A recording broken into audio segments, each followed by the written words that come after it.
ಮಿಗಿಯನ್ನ ಸಂಭ್ರಮಗೊಳಿಸಿದ ಅಧಿದೇವತೆ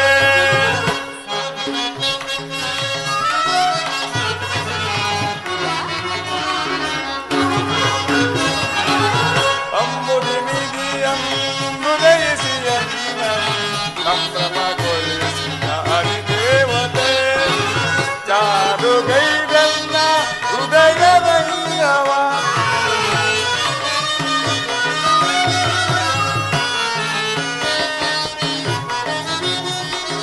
ಚಾರುಗೈದನ್ನ ಹೃದಯದಂಗದ ಮೋದತಿ ಸೆಳೆದ ಸದ ಮನಸಿ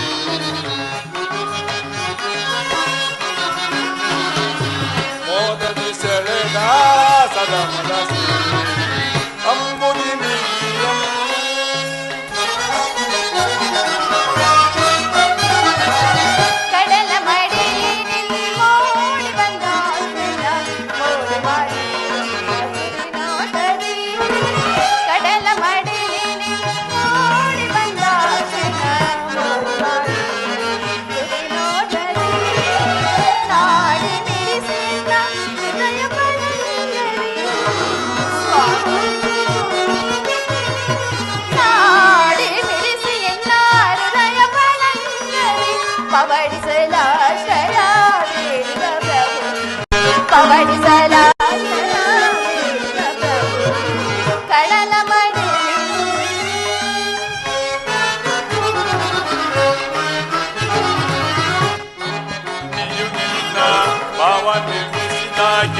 ನವಗುಣದ ಕಿಸೆಯ ಮಾರ್ಗದಿ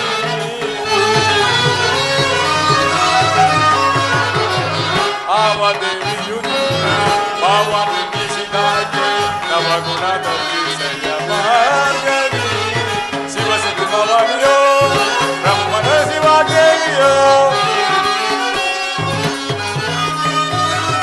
ಶಿವಸತಿ ಭವಾನಿಯೋ ಬ್ರಹ್ಮನ ಶಿವಾದೇವಿಯೋ ರೂಪರಸಿದಂತಹ ಬಲಿವಡಿಸಲಿವೆ ನಿನ್ನ ರೂಪರಸಿದಂತಹ ನಿನ್ನ ಬಲಿವಡಿಸಲಿವೆ ಶ್ರೀದೇವಿಯ ಮನಸ್ಸಿನ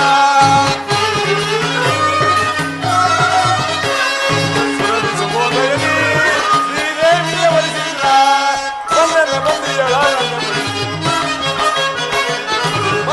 ಬಂದಿಯೊಳಾನಂದ ಅಂಬುದಿ ಸಂಭ್ರಮಗೊಳಿಸಿದ ಅಧಿದೇವತೆ ಚಾರುಗೈದನ್ನ ಹೃದಯದಯ್ಯವ ಚಾರುಗೈದನ್ನ ಹೃದಯದಯ್ಯವ ಮೋದಲಿ ಸೆಳೆದ ಸದ ಮನಸಿ ಮೋದಲಿ ಸೆಳೆದ ಸದ ಮನಸಿ ಅಂಬುದಿ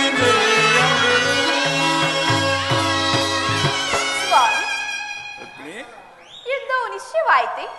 ನಾನು ಮೊದಲೇ ಹೇಳಲಿಲ್ಲವೇ ಯುದ್ಧವೆಂದರೆ ನಿಮ್ಮ ಹೃದಯವು ನಲಿಯುವುದೆಂದು? ಉಪಾಯವಿಲ್ಲ ಬೆರೆಸಿ, ಯುದ್ಧವೆಂದು ಅನಿವಾರ್ಯ. ಆದರೆ ಇದೆಂತಹ ಯುದ್ಧ? ಈಶ್ವ ಸೃಷ್ಟಿಯಲ್ಲಿ ಈವರೆಗೂ ಎಲ್ಲೇ ಆದಾಗ ಅಜಂತ್ಯ ಹತ್ಯಾಕಾಂಡ. ಒಂದು ಕಡೆ ಕೌರವರ 11 ಅಕ್ಷೋಹಿಣಿ ಸೇರಿದರು. ಭೀಷ್ಮ, ದ್ರೋಣ, ಕರ್ಣ, ಕೃಪ, ಅಶ್ವತ್ಥಾಮ ಮುಂತಾದ ಮಹಾರಥಿಕರು. ಮತ್ತೊಂದು ಕಡೆ ಪಾಂಡವರ 7 ಅಕ್ಷೋಹಿಣಿ ಸೈನ್ಯದಳ. ಈ ಯುದ್ಧವು ಮುಗಿದ ಮೇಲೆ ಈ ಮಾನವ ರಾಶಿಯದಷ್ಟು ಜನರು ಜೀವಂತವಾಗಿ ಉಳಿಯುವರು. ಯುದ್ಧ ಯುದ್ಧ, ಪ್ರಪಂಚದ ಅನಂತ ಪ್ರಳಯ, ಅಸೀಮ ಧ್ವಂಸ. ಪ್ರೇಮ ಮೂರ್ತಿಯೇ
ಧರ್ಮ ಆಕ್ರಮದಿಂದ ಧರ್ಮವು ರೂಪುಗಿಡಲೇಕೆ?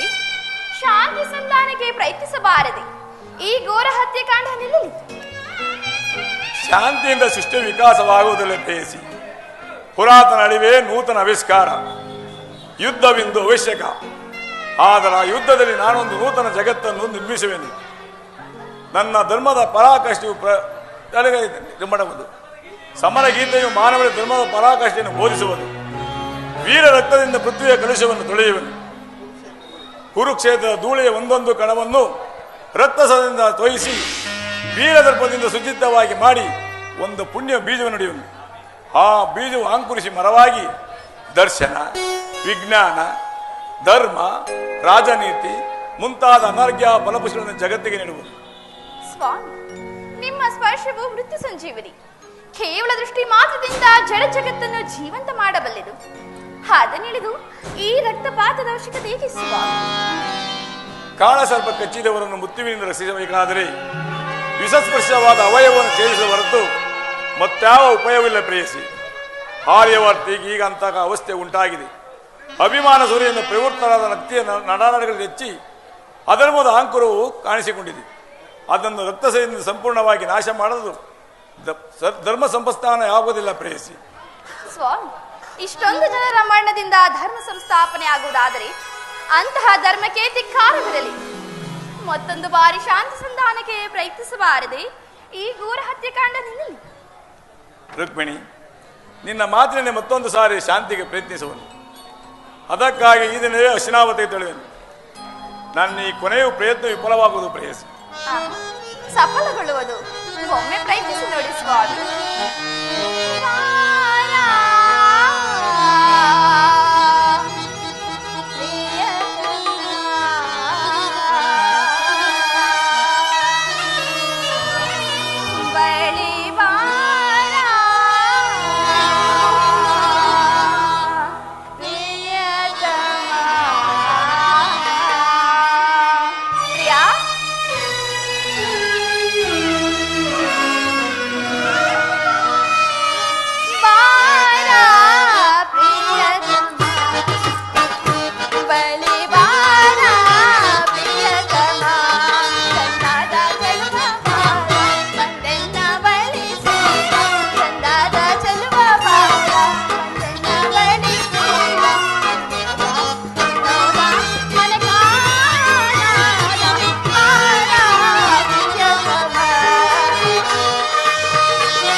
ಪರಮಾತ್ಮ ಪಂಚಪಾಂಡವರ ಪತ್ನಿಯಾಗಿದ್ದರು ಈ ನನ್ನ ಬಿಚ್ಚಿದ ಬಿರಿಗೂದಲನ್ನು ಮುಡಿಗಟ್ಟಿದೆ. ಹಾಗೇ ಕಾಲ ಕಳೆಯಬೇಕಾಯ್ತಲ್ಲ. ಎಲ್ಲಿರ್ಬೇಕು ಪ್ರಭು, ಎಲ್ಲಿರ್ವೆ ಜನಾರ್ದನ, ಎಲ್ಲಿರ್ವೆ?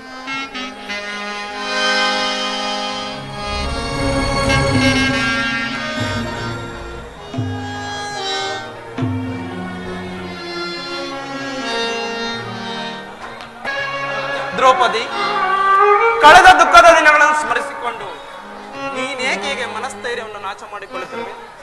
ನಿನ್ನ ಬಹುದಿನದ ಕಷ್ಟಗಳು ದೂರವಾಗುವ ಕಾಲ ಸನಿಹದಲ್ಲಿದೆ. ಶಾಂತಳಾಗು ದ್ರೌಪದಿ, ಶಾಂತಳಾಗು. ಶಾಂತಿ ಶಾಂತಿ ಶಾಂತಿ ಶಾಂತಿ. ಇನ್ನೂ ಬಿಟ್ಟಿಲ್ಲವೇ ನನ್ನ ಆ ನಿನ್ನ ಹುಚ್ಚುತನದ ಭ್ರಾಂತಿ ದರ್ಪದ ಕುಡಿ ಕಿತ್ತೊಗೆಯಲು ಕೌರವನ ದಿಟ್ಟತನದ ಅಟ್ಟಹಾಸವನ್ನು ಮೆಟ್ಟಿ ನಿಂತು ಅಡ್ಡಗಟ್ಟಿದವರ ಎದೆ ಬಗೆದು ವಿರೋಧಿಗಳ ರುಂಡ ಮುಂಡಗಳನ್ನು ಚೆಂಡಾಡದೆ ಇರುವುದಿಲ್ಲ. ಬಾಹುಬಲ ಗಳಿಸಿರುವ ಪಾಂಡವರ ಪತ್ನಿ ಪಾಂಚಾಲಿಯನ್ನು ಬಡತಟ್ಟಿ ಕರೆದವನ ಅಟ್ಟಹಾಸ ಅದೆಷ್ಟರ ಮಟ್ಟಿಗಿರುವುದೋ ನೋಡಲೇಬೇಕು.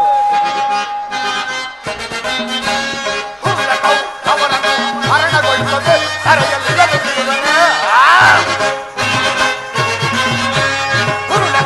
ಅವರನ್ನು ಮರಣಗೊಳಿಸದೆ ಸರೆಯಲ್ಲಿರಲು ಬಿಡುವನೆ. ದಡದಡವರ ರಕ್ತಪಾನ ಮಾಡಲಿರುವನೆ. ರಣದೊಳವರ ರಕ್ತಪಾನ ಮಾಡಲಿರುವನೆ. ಅವರನ್ನು ಮರಣಗೊಳಿಸದೆ ಸರೆಯಲ್ಲಿರಲು ಬಿಡುವನೆ. ರಣದೊಳವರ ರಕ್ತಪಾನ ಮಾಡಲಿರುವನೆ.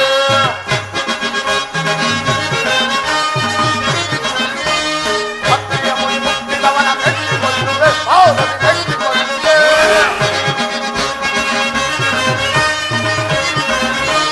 ಭಕ್ತಿಯ ಮುಡಿ ಮುಟ್ಟಿದವನ ಮೆಟ್ಟಿಕೊಳ್ಳುವೆ. ಪಾದದಿ ಮೆಟ್ಟಿಕೊಳ್ಳುವೆ. ಸರ್ವರಿಗೊಳೆ ಕಟ್ಟಿದವನ ಮುಟ್ಟಿಕೊಳ್ಳುವೆ. ಸರಿಯಲು ಮುಟ್ಟಿಕೊಳ್ಳುವೆ. ಅವರನ್ನು ಮರಣಗೊಳಿಸದೆ ಕರೆಯಲ್ಲಿರಲು ಬಿಡುವನೆ. ರಣದೊಳವರ ರಕ್ತಪಾನ ಮಾಡಲಿರುವನೆ. ರಣದೊಳವರ ರಣದೊಳವರ ರಣದೊಳವರ ರಕ್ತಪಾನ ಮಾಡಲಿರುವನೆ.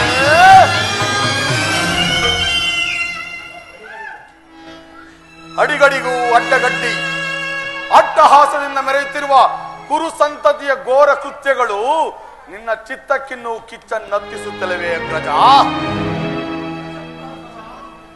ವಿಷಪ್ರಾಶನ, ಕಪಟದೂತ, ಭೀಕರ ಕಾಡಿನ ವಾಸ, ಕೈಲಾಗದ ಹೇಡಿಗಳಂತೆ ತಲೆಮರೆಸಿಕೊಂಡು ಮುಗಿಸಿದ ಅಜ್ಞಾತವಾಸ, ಇವುಗಳ ಸ್ಮರಣೆಯನ್ನು ಒಮ್ಮೆಯಾದರೂ ಸ್ಮರಿಸಿಕೊಳ್ಳಿರಿ.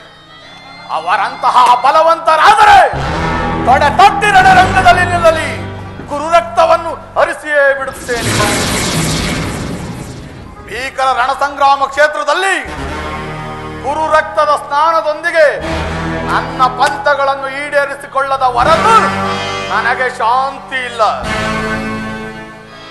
ಭೀಮಸೇನ, ನಿನ್ನ ಹೃದಯಾಂತರಾಳದಲ್ಲಾಗುತ್ತಿರುವ ಹೋರಾಟವನ್ನು ನಾನು ಬಲ್ಲೆ ಸಹೋದರ.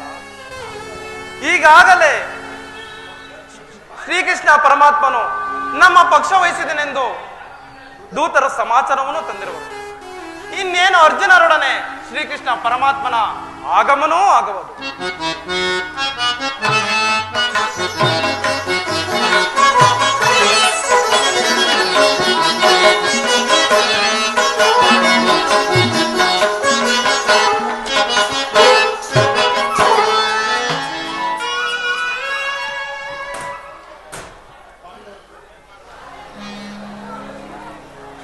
ಪಾಂಡವರ ಪ್ರಯತ್ನಕ್ಕೆ ಪ್ರಸನ್ನನಾದ ಪುರುಷೋತ್ತಮ, ನಮ್ಮ ಮೊರೆಯನ್ನಾಲಿಸಿ ನಮ್ಮ ಪಕ್ಷ ವಹಿಸಿದೆಯ ವಾಸುದೇವ. ನೀವು ನಮ್ಮ ಮೇಲಿಟ್ಟಿರುವ ಪ್ರೀತಿಯು ಅಪಾರವಾದು. ಧರ್ಮನಂದನ, ನನ್ನನ್ನು ಇಷ್ಟೊಂದು ಯಾಕೆ ಹೊರಡುತ್ತಿರುವೆ? ಕರ್ತವ್ಯ ಪಾಲನೆಯೇ ನನ್ನ ಮುಖ್ಯ ಉದ್ದೇಶ. ಅದರಲ್ಲಿ ನಿಮಗೆ ಬರಬೇಕಾದ ಅರ್ಧ ರಾಜ್ಯದ ವಿಚಾರದಲ್ಲಿ ಯಾವ ನಿರ್ಧಾರವನ್ನು ಕೈಗೊಂಡಿರುವೆ?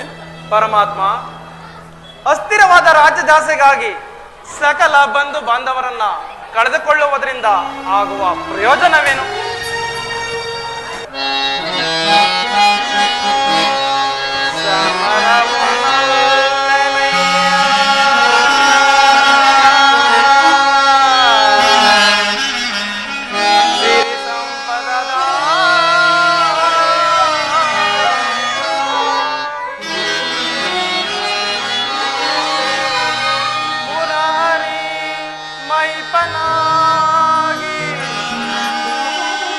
ಪಾಪದವರಯ ಧರಿಸನಯ್ಯ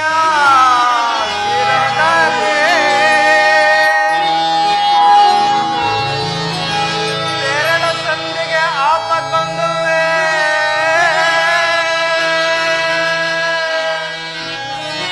ಕರ ಮುಗಿದು ಬೇಡವೆನೋ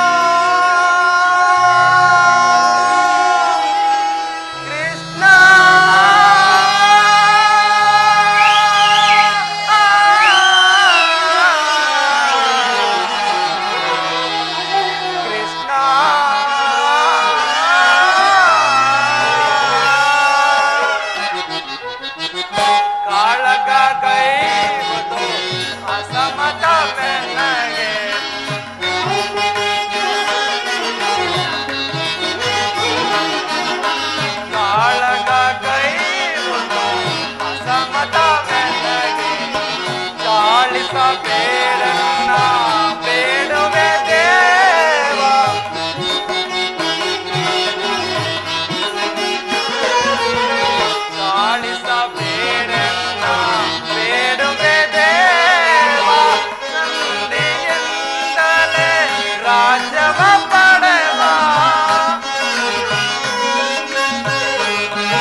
ಪ್ರಜಾಕೋಟೆಯನ್ನು ಯುದ್ಧ ಎಂಬ ಎಮ್ಮರೆಯ ಬಾಯಿಗೆ ತುತ್ತಾಗಿಸಿ ಕಲುಷಿತೆಯಾದ ಭರತ ಭೂಮಾತೆಯ ಶಿರದಲ್ಲಿ ಎಪ್ಪುಗಟ್ಟಿದ ರಕ್ತದ ಕಣಗಳನ್ನು ಆ ದಾವ ಜಲದಿಂದ ತೊಳೆದು ಪವಿತ್ರಗೊಳಿಸಿರಿ. ಹೇಳು ಕೃಷ್ಣ. ಆದ್ದರಿಂದ ನೀನು ನಮ್ಮ ರಾಯಭಾರಿಯಾಗಿ ಆ ದುರ್ಯೋಧನನ ಬಳಿಗೆ ಹೋಗಿ ಶಾಂತಿ ಸಂಧಾನಕ್ಕೆ ಸಮ್ಮತಿಸುವಂತೆ ಮಾಡು ಮುಕುಂದ. ಸತ್ಪುರುಷರ ಹೃದಯ ಮಂದಿರ ದುಷ್ಟ ದುರಾಚಾರಗಳಿಂದ ಅಪವಿತ್ರವಾಗಬಾರದಿಂದ ಪವಿತ್ರವಾದ ಬೋಧನೆ ಇದೆ. ಧರ್ಮನಂದನ, ಪರಮಾತ್ಮ, ನಿನ್ನ ಮನದ ಅಭಿಪ್ರಾಯವೇನೋ ಧರ್ಮಸಮ್ಮತವಾದದ್ದೇ. ಇದಕ್ಕೆ ನಿನ್ನ ಸಹೋದರರ ಅಭಿಪ್ರಾಯ? ನಮ್ಮಗಳ ಅಭಿಮತ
ನಮ್ಮಗಳ ಅಭಿಮತಕ್ಕೆ ಅಗ್ರಜನ ಗೊಡ್ಡು ಧರ್ಮದ ಕಟ್ಟು ಬೃಹದಾಕಾರವಾದ ಕೋಟೆಯಂತೆ ಭದ್ರವಾಗಿ ಬಳಸಿ ನಿಂತಿದೆ.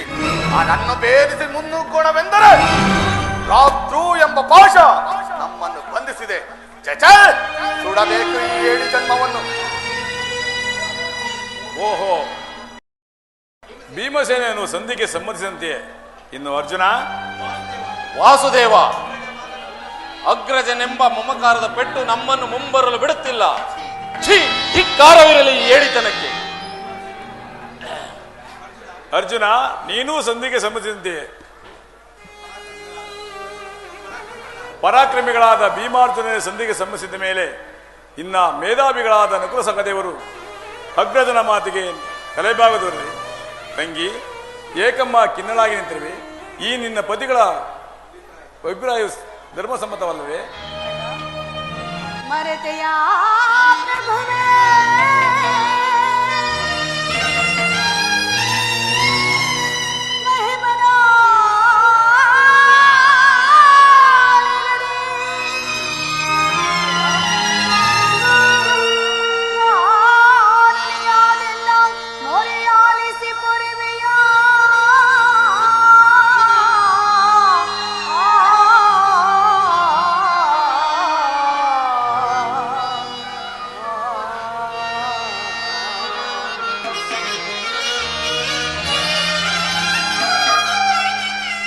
ಪತಿಗಳೇ ಇವರೆಲ್ಲ ಬಂದ ಪರಿಸರೇ,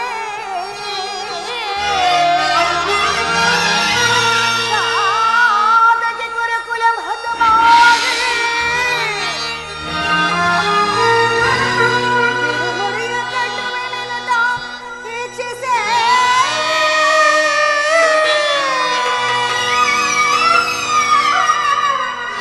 ಜಗದ ಅಪಹಾಸ್ಯವ ಸಹಿಸನೆಯ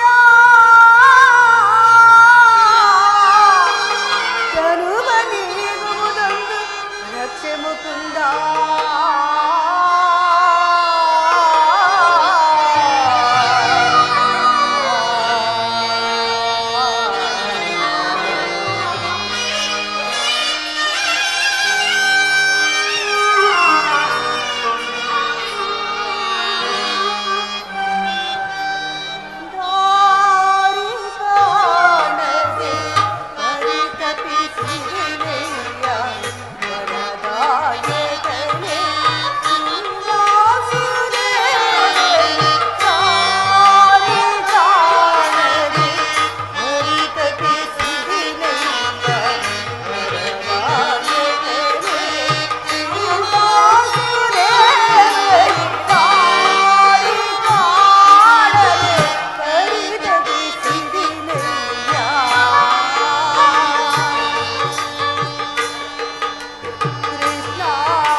ಧರ್ಮವೆಂದ ಹಮ್ಮಲಿಸುತ್ತ ಕೈ ಹಿಡಿದ ಧರ್ಮಪತ್ನಿಯನ್ನೇ ಪಣವಾಗಿಟ್ಟು ಸೋತು ಹೋದ ಮಹಾಧರ್ಮ ಪ್ರಭುಗಳಪ್ಪ ಇವರು, ಮಹಾಧರ್ಮ ಪ್ರಭುಗಳು.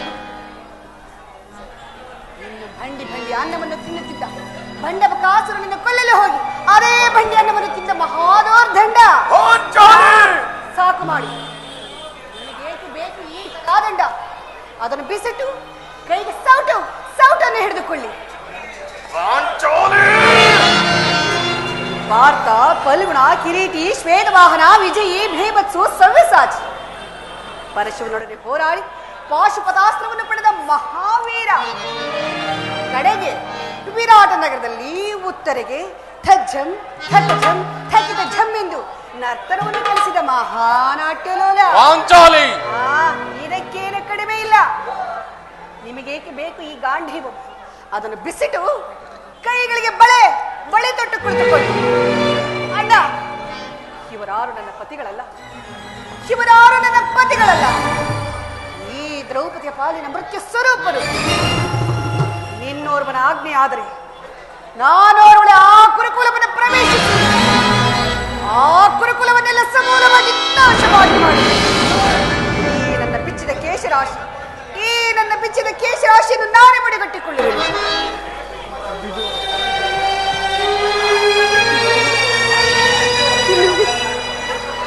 ಅಗ್ನಿಪುತ್ರಿಯಾಗಿ ಹುಟ್ಟಿದ ನಾನು ಅಗ್ನಿಯಲ್ಲಿ ಬಿದ್ದು ಪ್ರಾಣತ್ಯಾಗ ಮಾಡಿಕೊಳ್ಳಿ.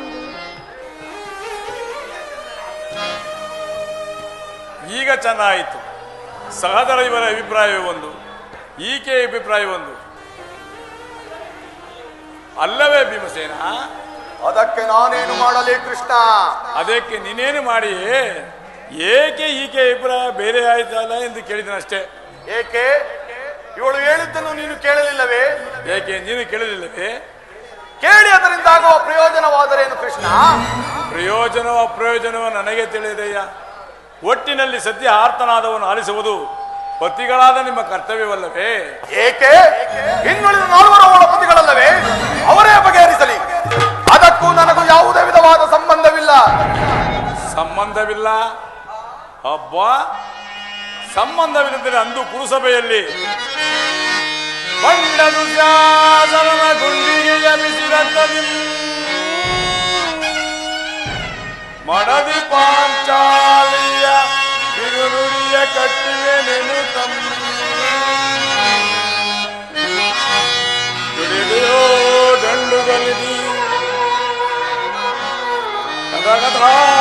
ದಂಡದಿಂದ ದುರ್ಯೋಧನನ ತಡೆಯಂ ಗುರಿಗೊಟ್ಟುವೆ ನೆನುತ ನುಡಿದೆಯೋ ಗಂಡುಗಲಿ ನೀನಂದು ಗಂಬದ ನುಡಿಯ ಬಾವ ನುಡಿದು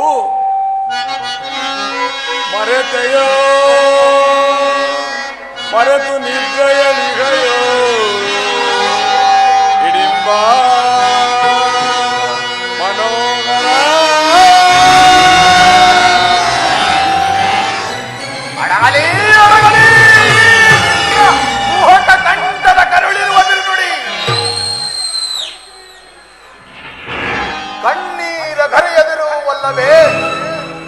ಈ ನಿನ್ನ ಕಂಪನಿಗೆ ಬದಲಾಗಿ ಅಗೆಯ ಹೆಂಡಿನ ಕಣ್ಣಲ್ಲಿ ಶತಸಹಸ್ರ ಮಡಿ ಕಂಪನಿ ಸುರಿಸುವನು. ಅವನೇ ಕೌರವನ ಬೆಂಬಲವಾಗಿ ನಿಲ್ಲಲಿ. ಕಲಕೆ ಕುರು ಸಮುದ್ರವ ಸೆಳೆದು ತರುವೆನೋ ದುರ್ಯೋಧನ ದುಶ್ಯಾಸನ ಎಂಬ ದುಷ್ಟ ಕೀಟಗಳ ಬಗೆದ ದುಶ್ಯಾಸನ ಒಡಲ ಕುಡಿಗಟ್ಟಿ ಬಾದಗಿ ದುರ್ಯೋಧನ ತೊಡೆಯ ದೃಪದ ಸುತೆ ಕಟ್ಟಿಸುವೆ ನಿನ್ನಿ ಬಿರುಮುಡಿಯ ಒಡೆದಿರು ವ್ಯತಯ ನರಕ ಮರ್ದನ ಕೇಳಿ ನನ್ನ ಅಭಿಮತ.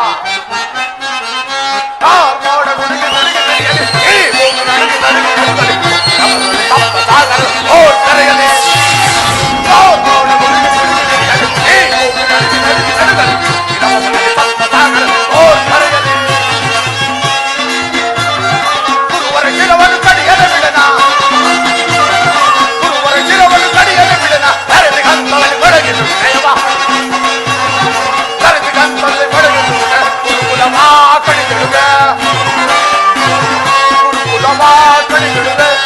ಕೌರವರ ಬರಿ ಬರಿದಿರದೆ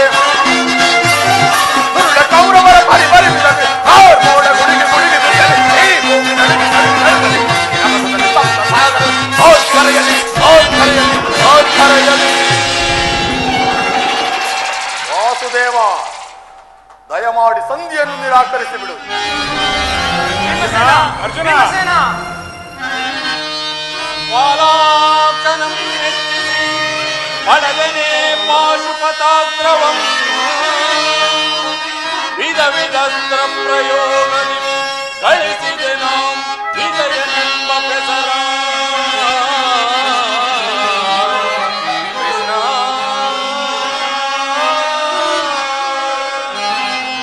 ಹರಿಗಳ ಹತಗೈಯನ್ ಹರಿಗಳ ಅಮಿತೋತ್ಸಾಹದಿಂದಿರ ಹರಿಗಳ ಹತಗೈಯನ್ ಅಮಿತೋತ್ಸಾಹದಿಂದಿರ ಅನುಜರ ಈ ಪರಿನೋಯಿಪುದು ತರವೆ ಧರ್ಮ ಜಗೇ.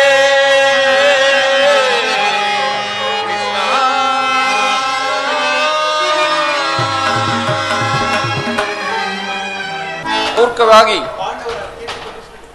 ಪಾಂಡವರ ಕೀರ್ತಿ ಪ್ರತಿಷ್ಠೆಗಳಿಗೆ ಆ ಜನ್ಮವಾಗಿ ಉಳಿಯಬೇಕಾದರೆ ನಾವು ಈ ಸಂಧಿಯನ್ನು ನಿರಾಕರಿಸಲೇಬೇಕು. ಯುದ್ಧವು ನಡೆಯಲೇಬೇಕು.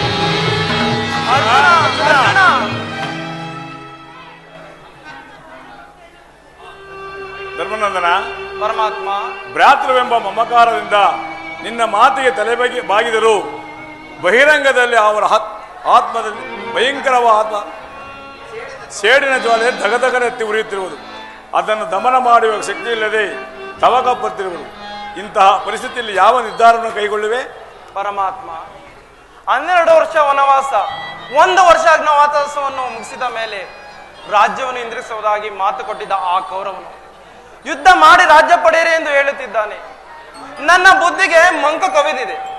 ನನ್ನ ಸಮಸ್ತ ವಿಚಾರವನ್ನು ಅರಿತ ಪ್ರಭು ನೀನು.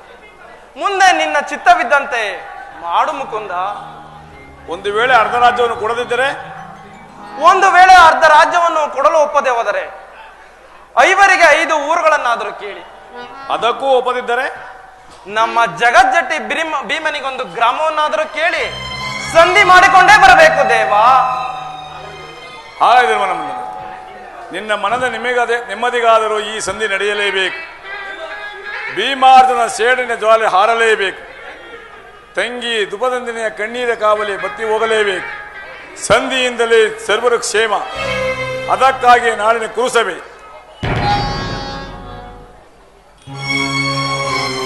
ತಂಗಿ ಅಗ್ನಿಸುತ್ತೆ, ಏಕಮ್ಮ ಕಿನ್ನಳಾಗಿ ನಿಂತಿರುವೆ. ಅಣ್ಣ, ಹೇಗಾದ್ರೂ ಮಾಡಿ ಸಂಧಿಯನ್ನು ಏರ್ಪಡಿಸದೆ ಘನಘೋರವಾದ ಯುದ್ಧವನ್ನೇ ಸಂಕಲ್ಪಿಸಿಕೊಂಡು ಬರಬೇಕೆಂದು ನಿನ್ನ ಅಡಿದಾವರಿಗಳಲ್ಲಿ ಬೇಡಿಕೊಳ್ಳುವೆ. ಸಹೋದರಿ ಅಗ್ನಿಸುತ್ತೆ, ನಾನು ಚಿಂತಿಸಬೇಡ. ನಾನು ಈಗಲೇ ದುರ್ಯೋಧನ ಬಳಿಗೆ ಹೋಗಿ ವಿಧ ವಿಧವಾಗಿ ಅವನ ಕೋಪವನ್ನು ಕೆರಳಿಸಿ ಯುದ್ಧವನ್ನೇ ನಿರ್ಣಯಿಸಿಕೊಂಡು ಬರುವೆನು. ಹಾಗೆ ಆಗಲಿ.